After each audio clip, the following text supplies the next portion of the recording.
একটা খবর শুনিনু জানিস? কি খবর তো? আরে হাই দেখ চন্দন মাস্টারটা দিয়ে আসছিল, ওই মাস্টারটা বলে চাকরি ছাড়ি পালাই গেলে।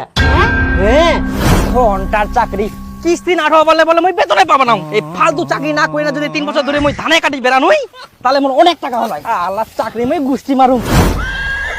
বর্তমানে আমার কোনো চিন্তা নাই আর বিরক্ত করার কোনো লোকও নাই, শালা কিস্তির মাস্টারটা একদম জ্বালাই খাল। হ্যাঁ ঠিকই কয়াস। হ্যাঁ তো যাই হোক, চন্দন মাস্টার আর আমার মধ্যে একটা লড়াই হল, আর সেই লড়াইয়ে আমরাই বিজয়ী হলো।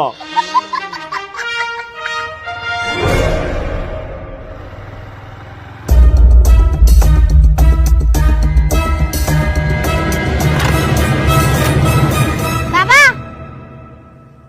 কি বেটি? নতুন চন্দন মাস্টার আসিয়া। হে প্রভু, কোনা পালাই এতে নাই কত মই জাদরাল জাদরাল চন্দন মাস্টারক দেখিনিয়াং, আর এটা তো নতুন, এটা মোর একদম টিনি আঙ্গুলের খেল। তুই চাপ নিস না, তুই না সুতেক, তারপরে মই দেখুন।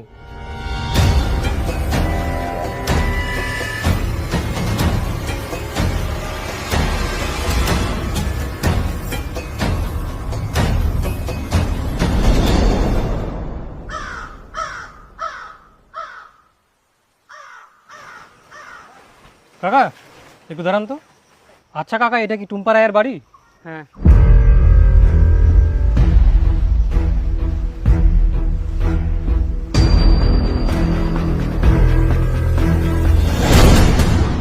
আরে বুড়ি বাবা কোথায় গেছে? আগে যাই কোনো দিনও পাওয়া যায় না। ওই আছে ওই দিদি আছে ওই তোর বাবা কোথায় রে? তোর কি বাবা বলে যায় না তো? আপনারা কেমন লোক বলুন তো, কে দিনা দিয়ে লুকাই লুকাই বেড়াচ্ছেন?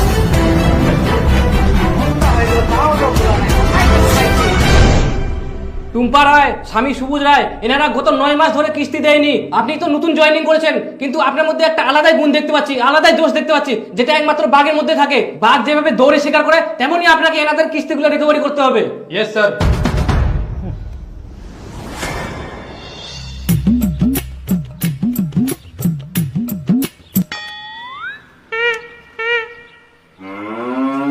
বলছি দাদা, আপনাদের কিস্তি বাকি ছিল, কিস্তির টাকাটা দিন।